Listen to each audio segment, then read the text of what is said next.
As we approach the half-century mark since Dr. Martin Luther King's assassination, not many in our area will feel the shock and pain like Bob Brown. Since the early 1960s, Brown has run a public relations firm in High Point. It was his expertise in PR, fundraising, and logistics that caught the attention of Dr. King, and the two would become close personal friends. We have information that King has been shot at the Lorraine. Sometimes it feels like it was yesterday. Okay, taxi advising King has been shot. It's been 50 years, and I'm still living with this thing.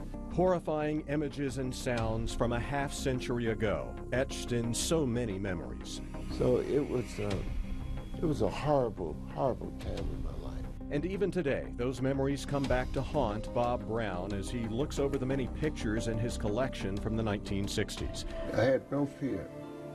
I had no fear. In fact, I didn't even think about it. Didn't even think about it. Brown met Martin Luther King Jr. in 1962 and immediately began volunteer work for the Southern Christian Leadership Conference civil rights organization, which Dr. King led.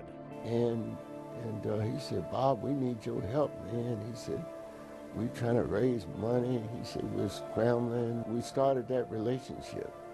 And I started to get money to him from different people and organizations. Brown says in the days before his death, Dr. King, it seemed, realized what was about to happen.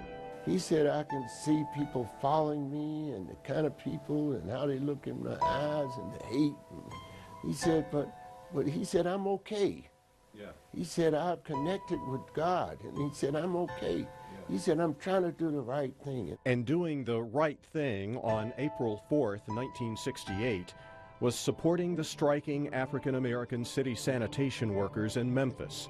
Brown was scheduled to meet Dr. King back in Atlanta that very afternoon and was sitting in Dr. King's office when Dr. King's executive assistant got a phone call. So she turned around and said, "Bob, this is Dr. King on the phone, and he's saying that he's not going to be able to get back because he's going to have to speak again tonight." And I said, "Okay, tell him I'll meet him next week, the next few days." So Brown boarded a plane bound for the Charlotte Douglas Airport with the intention of renting a car to drive from Charlotte back home to High Point. I go into the airport, people are running all over the place. I see this guy cap, he's rolling the little buggy along. And he's walking fast, and I stopped him. I said, "Man, what in the world is going on in this airport? Is everybody crazy here?" He looked at me, he said, "Man, what the hell is wrong with you? They just killed Martin Luther King Jr." That's how I found out. Early the next morning, with violence and fires raging in Memphis and across the country, Brown got a phone call from Dora McDonald, Dr. King's executive assistant in Atlanta. And she said, "Bob, I'm at the house here with Coretta. And Coretta wants you to come back to Atlanta and go with her to pick up Martin's body." And I couldn't speak. And I told her, I said, "Dora, I'm sorry, but I'm just trying to come to grips with this." And I said, "I will come. You tell Coretta I'll be there." Right. What was it like in Memphis when you got there? The garbage workers hierarchy had wanted Ms. King to march, so they met us, and they were asking Ms. King, "We want to have a march." Yeah.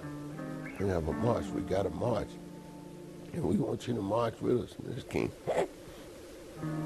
So Ms. King looked around at me and she said, "Bob, what should we do?" I said, "We're going to march.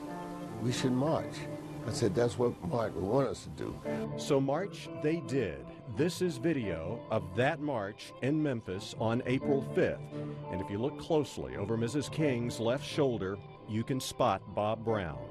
But I said, as soon as this march is over, I'm going to have all these cars lined up and everything, and we are going straight back to the airport and get on that plane and go back to Atlanta. I said, "We're not staying here."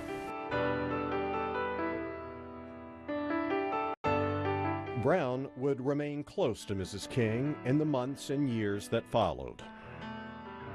Martin's death and the way he died was profoundly a big hurt for me deep inside my body. And it's something that I still live with. I know. It's still difficult. Still difficult to talk about. I still live with it. He had a sort of a saintliness around him, and the thing that drew me nearer to him every day that I knew him was his humility. Speaking of humility, Brown says despite winning the Nobel Peace Prize and having several honorary doctorate degrees, Dr. King was never boastful and always considered himself a servant who was trying to make the world a better place. Be sure to catch our special Remembering Dr. King. You can watch it tomorrow night at 10:30 right here on Fox 8.